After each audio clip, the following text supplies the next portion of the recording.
नमस्कार दोस्तों, अगर आपको भारत और न्यूजीलैंड के बीच खेले जा रहे दूसरे टेस्ट मुकाबले में तीसरे दिन का खेल पसंद आया हो तो इस वीडियो को आप एक लाइक जरूर करें। इस वीडियो का लाइक टारगेट 400 लाइक है, तो इस वीडियो को आप दिल से लाइक जरूर करें।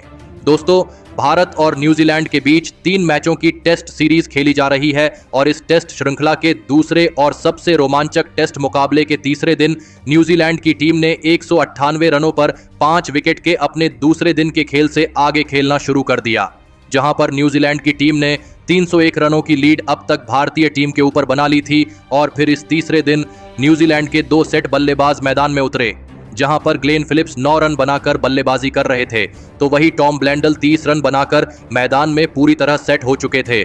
और फिर इस टेस्ट मुकाबले के तीसरे दिन न्यूजीलैंड की शुरुआत धमाकेदार रही और मैदान में उतरते ही न्यूजीलैंड के इन 2 बल्लेबाजों ने एक महत्वपूर्ण साझेदारी भारतीय टीम के खिलाफ बनानी शुरू कर दी। शुरुआत से ही न्यूजीलैंड के यह 2 धमाकेदार बल्लेबाज लाजवाब फॉर्म में नजर आ रहे थे, जिसने भारतीय गेंदबाजी को दबाव में डाल दिया था। लेकिन तभी भारतीय कप्तान रोहित शर्मा ने अपनी गेंदबाजी में एक बड़ा बदलाव किया और रविंद्र जडेजा को गेंदबाजी पर बुलाया और रविंद्र जडेजा ने आते ही सेट हो चुके टॉम ब्लेंडल को क्लीन बोल्ड कर दिया। टॉम ब्लेंडल 83 गेंदों में 41 रनों की एक महत्वपूर्ण पारी खेलकर आउट हो गए। रविंद्र जडेजा ने एक महत्वपूर्ण मौके पर आकर इस खतरनाक साझेदारी को अब तोड़ दिया था। अब बल्लेबाजी के लिए मिचेल सेंटनर मैदान में उतरे थे, लेकिन मिचेल सेंटनर ने रविंद्र जडेजा के ही खिलाफ बड़ा शॉट खेलने की कोशिश करी और वह सीधे जसप्रीत बुमराह के हाथों कैच आउट हो गए। मिचेल सेंटनर 16 गेंद में 4 रन बनाकर आउट हो गए, तो वही उनके बाद बल्लेबाजी के लिए आए टीम सऊदी को भी दूसरे छोर से गेंदबाजी कर रहे रविचंद्रन अश्विन ने रोहित शर्मा के हाथों कैच आउट कर दिया।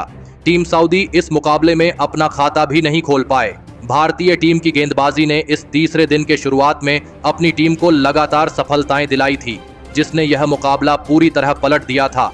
अब बल्लेबाजी के लिए एजाज पटेल मैदान में उतरे थे, लेकिन एजाज पटेल को भी रविंद्र जडेजा ने ज्यादा देर तक मैदान में टिकने नहीं दिया और एजाज पटेल को रविंद्र जडेजा ने वॉशिंगटन सुंदर के हाथों कैच आउट कर दिया। एजाज पटेल 12 गेंद में 1 रन बनाकर आउट हो गए। अब न्यूजीलैंड का बस एक ही विकेट बचा था और अब बल्लेबाजी के लिए विलियम ओ रुक मैदान में उतरे थे, लेकिन दूसरे छोर पर सेट हो चुके और खतरनाक बल्लेबाजी कर रहे ग्लेन फिलिप्स ने अब अपने हाथ खोलना शुरू कर दिया था और अकेले ही रन बनाने की जिम्मेदारी उठा ली थी। लेकिन तभी एक गलत रन लेने के चक्कर में उनके साथी खिलाड़ी विलियम ओ रुक रन आउट हो गए।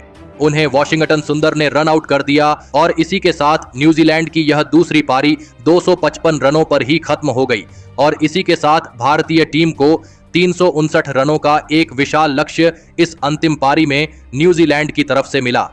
उसके बाद अपनी आखिरी पारी में न्यूजीलैंड से मिले 359 रनों के विशाल लक्ष्य का पीछा करने भारतीय टीम के 2 दिग्गज ओपनर बल्लेबाज मैदान में उतरे। यशस्वी जायसवाल और भारतीय कप्तान रोहित शर्मा के कंधों पर इस करो या मरो वाली पारी में अपनी टीम को एक शानदार ओपनिंग शुरुआत दिलाने की बहुत ही बड़ी जिम्मेदारी थी और यशस्वी जायसवाल और कप्तान रोहित शर्मा की इस जोड़ी ने मैदान में उतरते ही गजब की बल्लेबाजी करना शुरू कर दिया।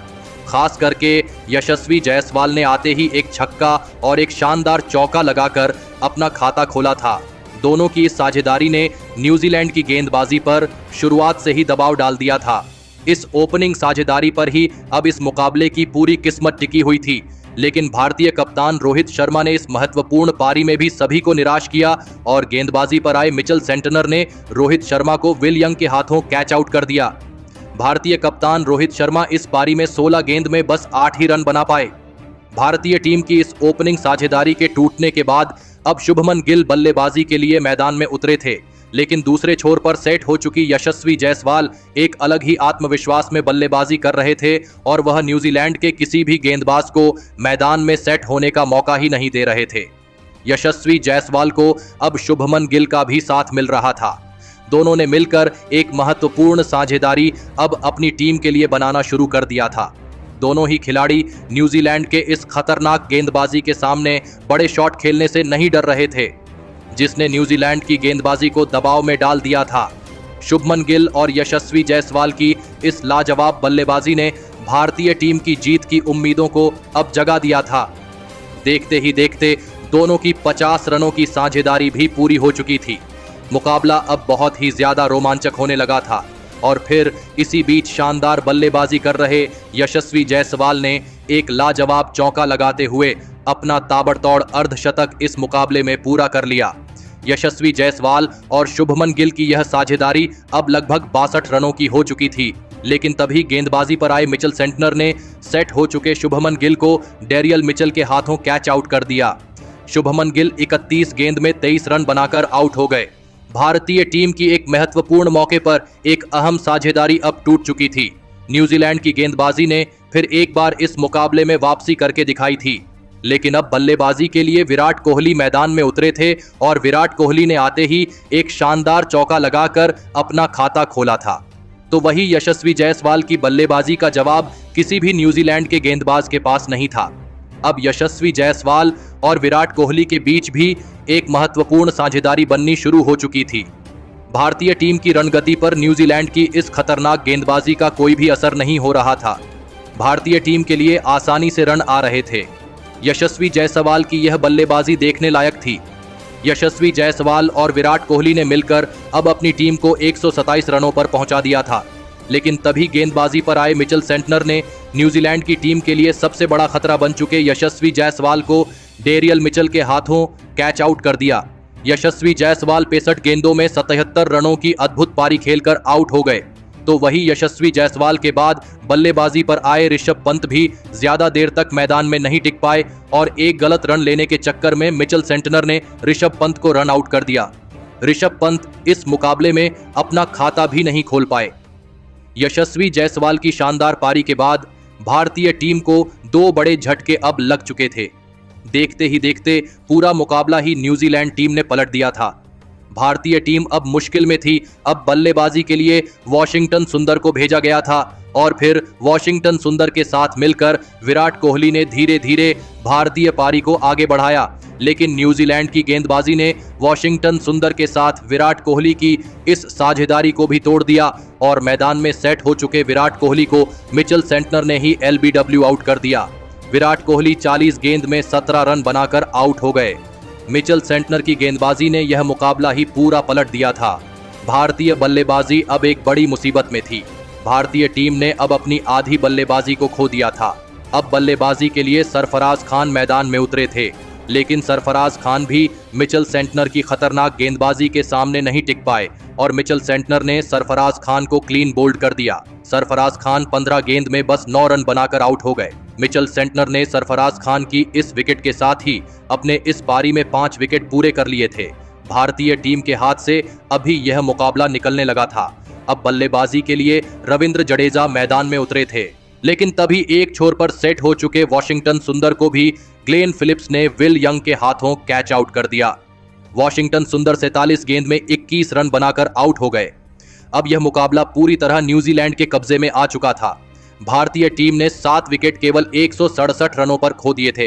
अभी भी भारतीय टीम को 192 रन जीत के लिए चाहिए थे, तो वहीं न्यूजीलैंड की टीम केवल 3 विकेट से भारतीय टीम के खिलाफ भारत में ही इस ऐतिहासिक सीरीज को जीतने से दूर थी। अब बल्लेबाजी के लिए रविचंद्रन अश्विन मैदान में उतरे थे और रविचंद्रन अश्विन ने आते ही 2 शानदार चौके लगाकर अपना खाता खोला था। रविचंद्रन अश्विन और रविंद्र जडेजा की इस जोड़ी ने अब फिर एक बार एक महत्वपूर्ण साझेदारी अपनी टीम के लिए बनाई और थोड़ी बहुत भारतीय टीम की जीत की उम्मीद को फिर एक बार जगा दिया। लेकिन यह साझेदारी भी मिचेल सेंटनर के सामने ज्यादा नहीं टिक पाई और फिर एक बार गेंदबाजी पर बुलाए गए मिचेल सेंटनर ने रविचंद्रन अश्विन को डेरियल मिचेल के हाथों कैच आउट कर दिया। रविचंद्रन अश्विन 34 गेंद में 18 रन बनाकर आउट हो गए। अब भारतीय टीम के पास बस 2 ही विकेट बचे थे। न्यूजीलैंड की टीम एक ऐतिहासिक जीत से कुछ ही विकेट दूर थी। अब बल्लेबाजी के लिए आकाशदीप मैदान में उतरे थे, लेकिन एक छोर से सेट हो चुके रविंद्र जडेजा लगातार न्यूजीलैंड की गेंदबाजी पर रन बना रहे थे, लेकिन उनके साथ बल्लेबाजी कर रहे आकाशदीप उनका साथ नहीं निभा पाए और गेंदबाजी पर आए एजाज पटेल ने आकाशदीप को रचिन रविंद्र के हाथों कैच आउट कर दिया। आकाशदीप 24 गेंद में 1 रन बनाकर आउट हो गए। अब भारतीय टीम का बस आखिरी विकेट बचा था। बल्लेबाजी के लिए जसप्रीत बुमराह मैदान में उतरे थे। जसप्रीत बुमराह ने आते ही कुछ बड़े शॉट खेले लेकिन अंत में एजाज पटेल ने ही रविंद्र जडेजा को भी टीम सऊदी के हाथों कैच आउट करते हुए भारतीय टीम की दूसरी पारी को 245 रनों पर ही रोक दिया और इसी के साथ न्यूजीलैंड की टीम ने 113 रनों से इस रोमांचक टेस्ट मुकाबले को जीतकर एक बड़ा कारनामा करके दिखाया और इसी के साथ न्यूजीलैंड की टीम ने इस टेस्ट सीरीज को भी अपने नाम कर लिया। भारतीय टीम ने लगभग 12 सालों के बाद अपने सरजमी पर कोई टेस्ट सीरीज हारी है। न्यूजीलैंड की टीम ने बल्लेबाजी के साथ साथ गेंदबाजी में भी भारतीय टीम को करारी मात दी। लेकिन दोस्तों, आपके हिसाब से भारतीय टीम की इस शर्मनाक हार के पीछे कौन से खिलाड़ी जिम्मेदार है? आप अपनी राय नीचे कमेंट में देना बिल्कुल भी ना भूलें। धन्यवाद।